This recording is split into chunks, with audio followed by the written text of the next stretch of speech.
My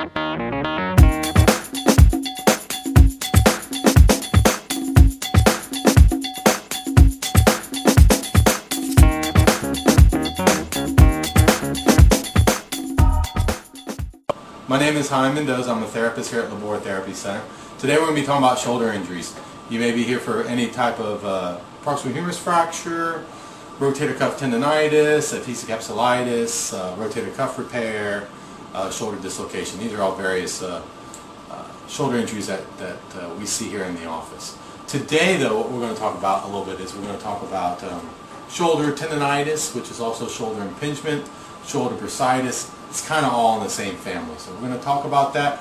We're going to discuss the anatomy of the shoulder a little bit, just to kind of help give you a better insight of how to be aware of your injury a little bit more, and how to get your injuries better, and how to keep them from getting worse. What we're going to talk about right now is we're going to talk about the shoulder, the movements of the shoulder, and what they are. There's going to be various terms that we're going to use here in the office, and so this is just going to kind of help familiarize yourself with some of the terms. So, for instance, we're going to talk about shoulder flexion. So this is shoulder flexion, just kind of raising your arm up like this. Or we'll talk about that shoulder elevation.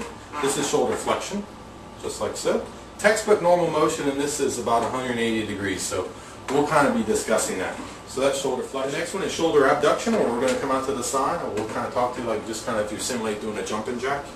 Textbook normal motion again here is also 170 to 180 degrees. Okay. Now we're going to kind of show you external and internal rotation. External rotation is here. Normal motion is about 80 degrees. This is important to kind of get back there and reach and wash your hair, be able to comb your hair and groom and perform your grooming task. Then we're going to talk about internal rotation, which is down here like this. Internal rotation, textbook normal is about 70 degrees. This is important for to tuck in your shirt, to reach something out of your back pocket, to fasten your bra, things of that sort. So those are the range of motion that we'll be doing a lot of here in the office with you.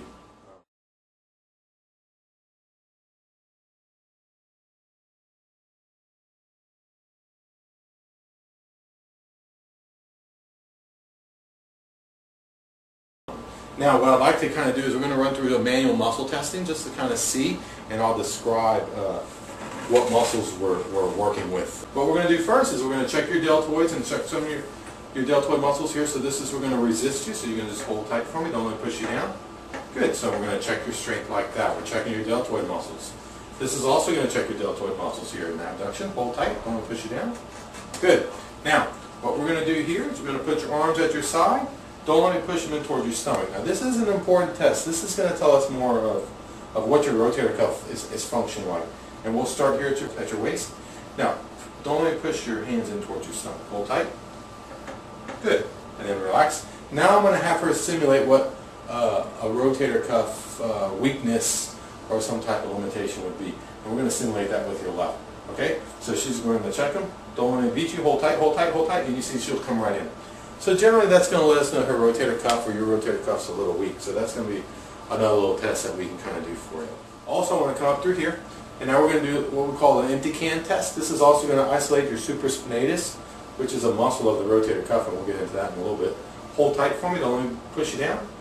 Good. Now if you have some type of rotator cuff tendonitis or some type of rotator cuff weakness, again with our left arm, this is how you're probably going to present. You're going to push, and you're going to come down just like that. And that's generally going to be pretty sensitive for you. It's going to hurt a little bit. Just lets us know that your tendon is a little irritated. Now we're going to start and talk about some common areas of pain anytime you have shoulder tendonitis, shoulder bursitis, or any type of shoulder strain.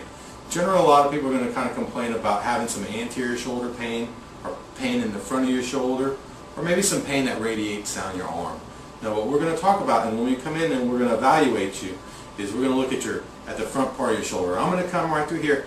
Now this little dotted line is going to kind of simulate our biceps tendon. That's our biceps tendon. Your biceps tendon right through there is going to get a little irritated when we have some shoulder weakness. So a lot of anterior shoulder pain. We'll kind of describe that with you during your therapy progress, why this bothers you. So this is your biceps tendon. And sometimes you might feel a little knot, you'll feel a little bumping. It's just that that tendon gets inflamed. Now, I have this little area right through here. A lot of you may complain about some pain that kind of radiates down your arm, or you say, man, it hurts right through here. This is a very common referral spot for type of rotator cuff pathology or shoulder tendonitis, bursitis, it's going to refer here, and this is what we call your deltoid tuberosity. It's going to be real tender. This is painful because you've got some type of issue going on up through here, either it being muscle weakness or a rotator cuff tear or some type of joint capsule problem. So what we'll explain to you is we can do a lot of massage right here, and that's probably what makes you feel better, but this isn't the source of the problem. So if we do a lot of massage here, it's not going to really help you out. Generally the problem's going to be either with your biceps tendon being a little inflamed, or up through here, this is your AC joint and your supraspinatus tendon right in through here. Now we can palpate or we'll touch right in through that area. That may reproduce some of your symptoms when you have some type of rotator cuff pathology. That's going to make it a little tender. And this, if we push here, will refer the pain to this area right through there. So to make you better, to get you better, we're going to focus a lot through here.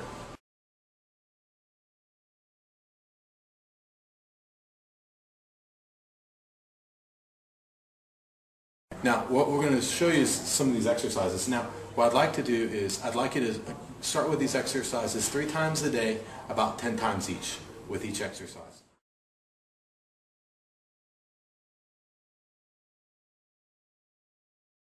If it hurts, stop, let us know, but I expect you to be a little sore.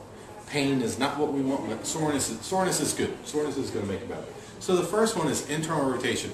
So what she's going to do is she's going to pull her arm in towards, like she's going to try and pull it in towards your stomach. Her body is staying still. She's just rotating her arm in, but the wall is keeping it. So this is an isometric contraction. So this is internal rotation. We ask you to do this 10 times each, 3 times a day.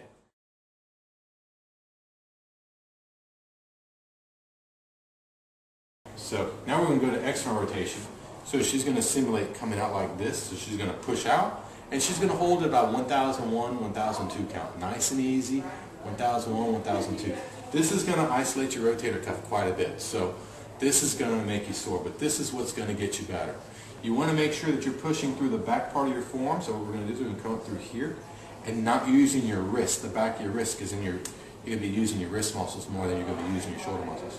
So the pressure should be right through here, and you can kind of push out isometrically. Okay?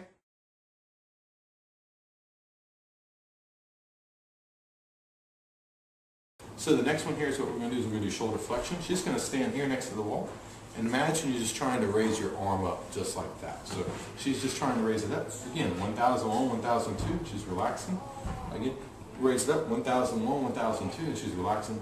Again, just to kind of assist with increasing some strength. It's an entry-level way. It's a way that you're not going to hurt yourself. It's a way to kind of assess what your level of injury is.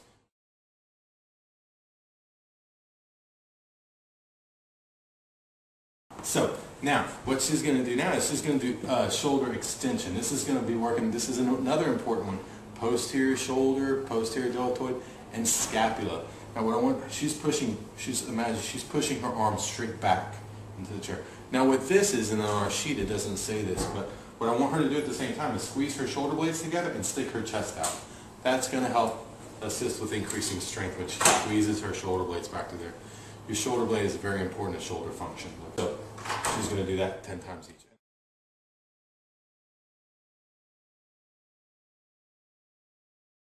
And then the last exercise of the isometrics is shoulder abduction.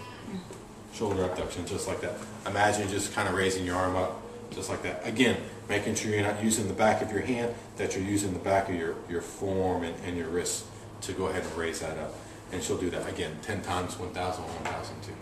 Like I said, again, these are entry-level exercises, and we'll add more exercises to your plan as you can tolerate that.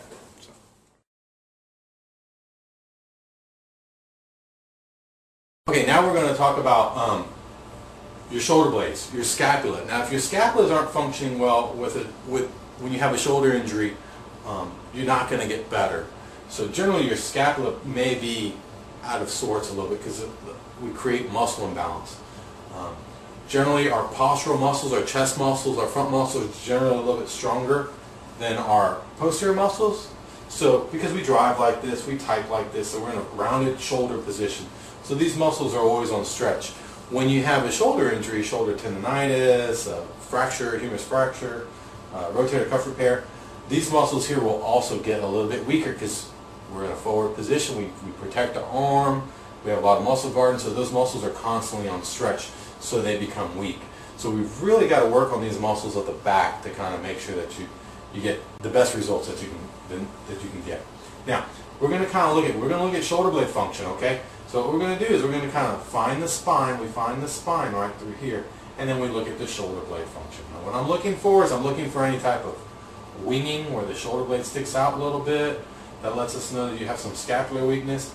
And I'm looking at the distance between this is the spine, and the inferior angle of her shoulder blade. So I've marked her inferior angle with an X of her right shoulder blade, which is there, and I've marked her left inferior angle here with that X right through there. And what I'm going to do is I'm going to look at the difference to generally I'm going to put my fingers like this and just kind of feel the difference. Now you can kind of look here, it looks a little bit wider here than it does right through there. So what I'll do is I'll come across and I'll measure it right through here, and with her right shoulder blade she's 11 centimeters from the midline of her scapula, or the midline of her spine, and her left side she is 9 centimeters.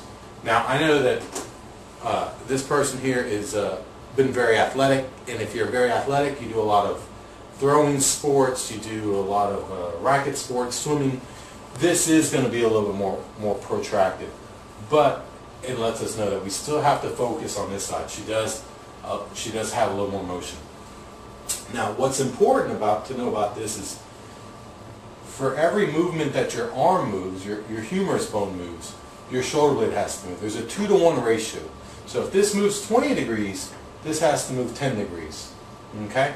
So that's important when we get to the top of our shoulder function and we feel like we can't go anymore and we're getting stopped. Well, we need to make sure that your shoulder blade is not stopping it, because your shoulder blade can only move so far. If it gets to the end of the motion before your arm gets to the end of the motion, you're going to have a hard infield stop. What I'd like to do now is talk about rotator cuff anatomy. Rotator cuff anatomy is very important to shoulder function. If your rotator cuff is not functioning correctly, your shoulder is not going to function correctly, and you're going to have pain when you're getting dressed, when you're driving, whatever it is that you may be doing that's giving you some discomfort. So we're going to talk about some of the the rotator cuff muscles, and just some more anatomy of the shoulder itself. So first off, we're going to talk about the rotator cuff muscles. You have your supraspinatus, which sits on the top of your arm. Your supraspinatus assists with forward elevation, lifting your arm above your head, and external rotation of your arm.